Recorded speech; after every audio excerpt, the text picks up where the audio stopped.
Shalom, Facilitator. We're ready to jump into the first session, Ayeka, of the seminar, Bringing God into Our Daily Life. You should have copied all of the source material. Everyone should have a pen. We're ready to go. But first, you have to introduce how they're going to do the learning. It's different from university, and it's different from the yeshiva world. Talk a few minutes about each source, a few seconds about each source. An old source from Genesis, a new source from a contemporary mystic, Rav Kook. Say a few words about who Rav Kook was. His biography is in our guide. Right? We want to create a different kind of learning. So first of all, people should not learn with a person who's sitting next to them. We don't want to create cliques. We don't want to create little groups. We want to create a whole group environment. So if you have 8 people, count off by 2s. 1, 2, 1, 2. The 1's over there, the 2's over there. If you have 12, count off by 3. The 1s, the 2s, and the 3s. You want to break them up so they're learning with someone that they never would have sat down next to. Secondly, when they go to their small groups, one person, I usually joke and say the person who's the most tired, should read the whole page out loud. Everyone else should have a pen in their hand and should be underlining whatever personally resonates with them. After the person has read the whole page out loud, then pause, and everyone in the group should then read the whole page quietly to themselves. This gives everyone a chance really to digest it, to think about it, to bring it in. Then, after they've read it out loud, after they've read it quietly, after they've underlined what's important to them, they can begin to discuss. The guiding questions are on the bottom. It should just flow. What is your job right now? Your job is actually not very much. Walk around. Don't get involved unless you see someone dominating the conversation, you see an argument or something happening that shouldn't happen. Then just walk over, make sure, is everyone getting a chance to talk here? What's the issue here? Don't get involved unless you need to. Don't be the one going around to giving answers, making it deeper. Let it flow wherever it needs to flow. They're adults. Empower them. They are in control. You are not steering everything. After 10, 12, 15 minutes, bring them back in. And just open it up with any comments. Walk through the guiding questions. Why did Adam hide? People will say he was embarrassed, he was ashamed, he was guilty, he felt overwhelmed, he felt intimidated, all kinds of things. Don't get involved in the conversation. Don't comment on what people say.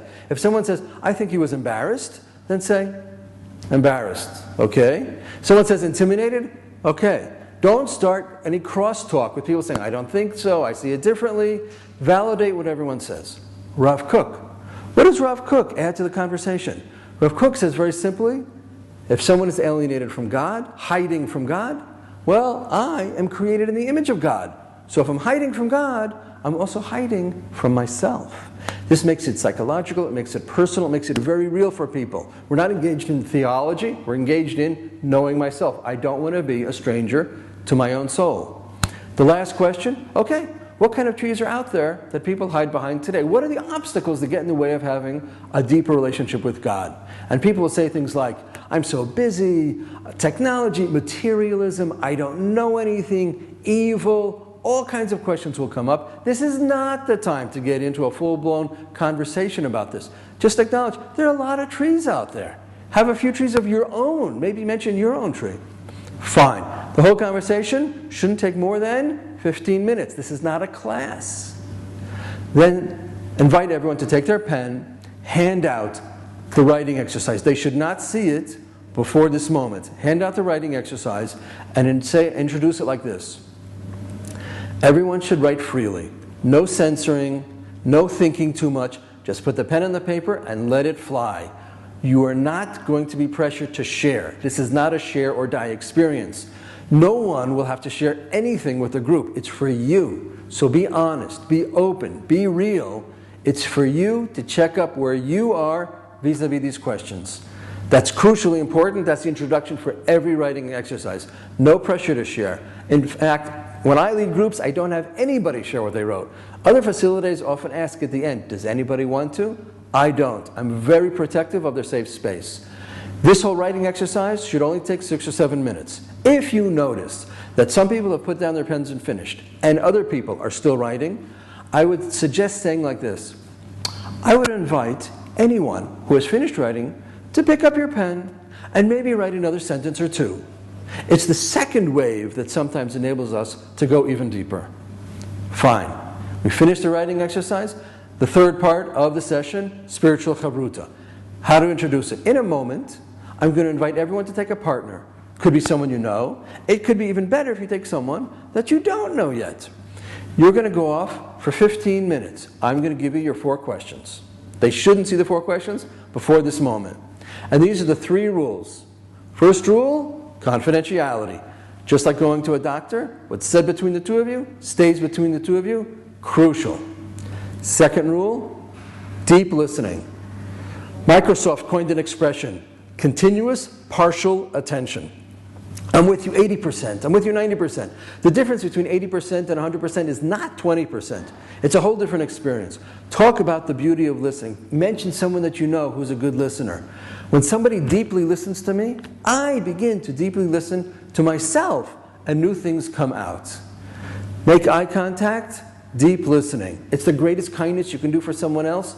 To listen, very few people are actually good listeners. Talk about the listening. And the third rule, which is the most difficult for the Jews, is no giving advice. We are not here to fix anybody. We're not somebody's therapist. We're not here to change them. Don't offer your pearls of wisdom. Don't even ask a guiding question, a leading question like, did you ever consider something? Don't ask a question where you're looking for an answer. If you have to ask any question, this is what I would suggest. Very simple. Just say, is there anything more that you would like to add? It's amazing what that simple question evokes. Let everyone find their partner, do their 4 questions, take turns answering the questions. After 15 minutes or so, check around, see when they're finished. If everyone's done, bring them back in. And you're basically done. When they come back, all you can say is, any comments? Just ask for a short comment. It was the first time they've done this spiritual chavruta. How was that? People will say, meaningful, enlightening, scary, difficult. Okay.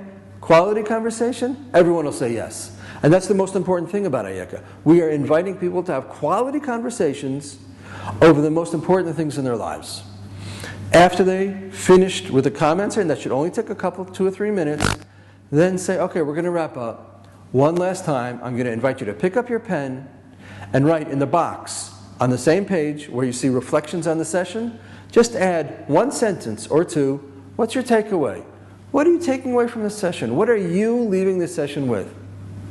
And again here, maybe no one will share, or maybe you can ask 1 or 2 people, would anybody like to share what they wrote?